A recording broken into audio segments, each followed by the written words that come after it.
नमस्कार दोस्तों, स्वागत है आपका डेली ऑनलाइन न्यूज़ में। मैं हूं दिनेश। आज हम बात करेंगे नए राशन कार्ड के बारे में, जिनका जीविका के थ्रू राशन कार्ड बन रहा है। उन्हें राशन कार्ड किस तरह से और कैसे बन के मिलेगा और राशन कैसे मिलेगा, इसके बारे में हम लोग बात करेंगे। तो चलिए शुरू करते हैं। चैनल पर नए हैं तो चैनल को सब्सक्राइब कर लें, साथ ही बेल आइकन को दबा दें ताकि जब भी इस तरह का वीडियो अपलोड की जाए इसका नोटिफिकेशन आपको लगातार और हमेशा मिलते रहे।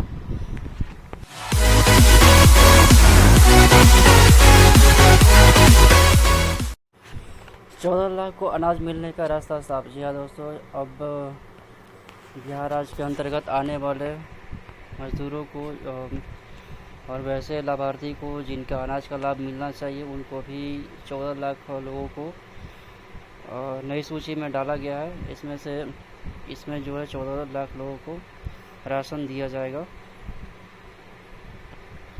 यहाँ पे आप देख सकते हैं एक नया नोटिफिकेशन आया हुआ है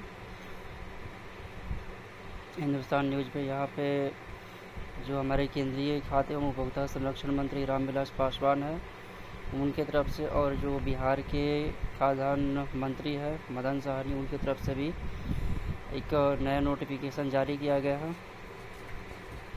तो आइए जानते हैं कि इसकी सूची किस तरह से और कैसे काम करेगी। देखिए दोस्तों, इसके लिए मांग उठाया गया था, जो सरकारी अनाज है उसके लिए मांग उठाया गया था कि 30 लाख परिवारों को अनाज दिया जाए, जिसमें से 14 लाख को ही इसके लिए क्लैरिफाई हो पाया है, वेरीफाई किया जा चुका है। इसमें से सिर्फ 14 लाख को ही अनाज मिलेंगे। बाकी अभी इस पर कोई भी सहमति नहीं जताई गई है कि 30 लाख को मिलेगा ही। इसके बारे में रामविलास पासवान जी ने कहा है कि नई सूची तभी बन पाएगी जब जनगणना होगी। जनगणना के बाद ही सारे लोगों को इसमें नाम जोड़ा जाएगा। फिलहाल अभी 14 लाख को ही इसमें अभी अनाज मिलेगा, बाकी लोगों का नामकरण जो है वो जनगणना के बाद जोड़ा जाएगा। आइए देख लेते हैं इसकी रिपोर्ट किस तरह से है। राज्य के 30 लाख परिवारों को अनाज देने की राज्य सरकार मांग पर केंद्र ने अब तक सहमति नहीं दी, लेकिन शनिवार को दिल्ली में केंद्रीय मंत्री की घोषणा से 14 लाख लाभुकों को अनाज मिलने का रास्ता साफ हो गया है। देखिए, यहाँ पर मदन साहनी जी के द्वारा 30 लाख लोगों के लिए नामकरण करने की बात कही थी, लेकिन इसमें से अभी सहमति नहीं दिया गया है। उसमें से सिर्फ अभी 14 लाख के लिए ही सहमति दिया गया है। केंद्रीय खाद्य एवं उपभोक्ता संरक्षण मंत्री रामविलास पासवान ने कहा है कि इन 14 लाख छोटे लाभुकों की सूची आ गई है। एनआईसी इसकी जांच कर रहा है। जांच में यह पता लगाया जा रहा है कि कोई नाम 2 बार तो नहीं है, या फिर पहले की सूची में कोई नाम नई सूची में भी तो नहीं है। इसके और सारा छानबीन होगा, जांच होगा, उसके बाद ही लिस्ट को जारी किया जाएगा। यहाँ पे 2 तरह के लिस्ट छानबीन की जा रही है। पहला है कि किन्हीं व्यक्ति का 2 बार तो नाम नहीं आया है, या वैसे व्यक्ति जो पहले राशन मिल रहा था फिर से उनका नाम इस बार भी तो नहीं आ गया। इन सारे चीज़ों को जांच करने के बाद राशन का आवंटन को शुरू कर दिया जाएगा। यहाँ पे देख रहे हैं केंद्रीय मंत्री ने पहले भी यह बात उठाई थी। राज्य के 14 लाख लाभुकों की सूची नहीं भेजने के कारण केंद्र अनाज नहीं दे पा रहा है, लेकिन उसी समय राज्य के खाद्य एवं उपभोक्ता मंत्री मदन साहनी ने जानकारी दी थी कि सूची पहले ही जहां दी जानी चाहिए उसे साइट पर अपलोड कर दी गई है। शनिवार को केंद्रीय मंत्री ने भी स्वीकार किया कि बिहार की सूची आई है, उसका मिलान होने के बाद उन्हें अनाज दे दिया जाएगा। देखिए, पहले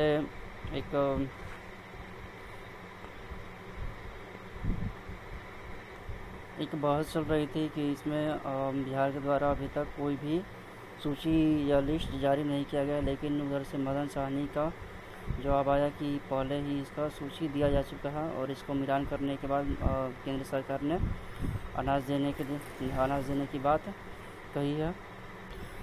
केंद्रीय मंत्री ने कहा, जो रामविलास पासवान है, उन्होंने कहा सूची मिलान के बाद राशन दिया जाएगा। जो भी मिलान होने का जो भी प्रक्रिया है उसको पूरा करने के बाद सभी लोगों को राशन जारी कर दिया जाएगा। राज्य के मंत्री श्री मदन साहनी ने कहा था कि नए सर्वे के अनुसार 30 लाख नए परिवारों को राशन कार्ड दिया जाएगा। उन परिवारों में 1.5 करोड़ लाभुक होंगे। इस हिसाब से केंद्र सरकार को 30,000 टन गेहूं और 45,000 टन चावल यानी कुल 75,000 टन हर माह अनाज केंद्र को अतिरिक्त देना चाहिए। ये एक अनुमान हमारे खाद्यान्न मंत्री के द्वारा दिया गया था कि 75,000 टन चावल और 75,000 टन चावल देना था। 75,000 टन टोटल अनाज देना था, गेहूं और चावल दोनों मिला के 30,000 गेहूं और 45,000 चावल दोनों मिला के 75,000 अनाज देना था। केंद्र से 4.57 लाख टन अनाज मिलता है। नए राशन कार्ड जारी होने के बाद राज्यों को 5.32 लाख टन अनाज की ज़रूरत होगी। उन्होंने इसी हिसाब से आवंटन देने की मांग की थी। मतलब अपने हिसाब से उन्होंने मांग किया हुआ था कि इस तरह का हमें ज़रूरत है अभी फ़िलहाल लॉकडाउन के लिए। तो अपनी तरफ से उन्होंने रिपोर्ट प्रस्तुत किया हुआ था केंद्र सरकार को। तो फ़िलहाल अभी केंद्र सरकार उसके ऊपर काम नहीं कर रही है। अभी फ़िलहाल 14,000 लोगों को ही राशन के लिए लाभार्थी माना हुआ है और उन्हीं को राशन देने की अभी फ़िलहाल बात की गई है। और केंद्र सरकार की तरफ से ये भी जारी किया गया है, गाइडलाइन जारी किया गया है कि खाद्य सुरक्षा कानून प्रावधान के अनुसार सूची के बीच में नए लाभुकों को नहीं जोड़ा जा सकता है। जी हाँ, उन्होंने कहा है कि अभी जो नया सूची बनाना है उनमें नए लाभुकों को नहीं जोड़ना है। सिर्फ अभी फ़िलहाल लॉकडाउन के लिए ही यह काम चलेगा। बाकी जब भी कभी जनगणना होगी उसके बाद ही उन लोगों का नाम जुड़ पाएगा।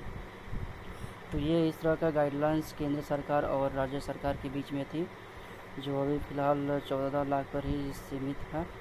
तो इतना फ़िलहाल अभी राशन बिहार को मुहैया कराया जाएगा। तो आज का समाप्त तो लिस्ट जारी करने के बाद जल्द से जल्द राशन बंटने लगेगा। तो चलिए आज का वीडियो यहीं पे समाप्त होता है। वीडियो यदि आपको अच्छा लगा हो तो वीडियो को लाइक ज़रूर करें और सब्सक्राइब कर लें, ताकि इस तरह का जब भी कोई भी वीडियो अपलोड किया जाए आपको इसका नोटिफिकेशन मिले, इसकी जानकारी आपको लगातार मिलती रहे। Thank you.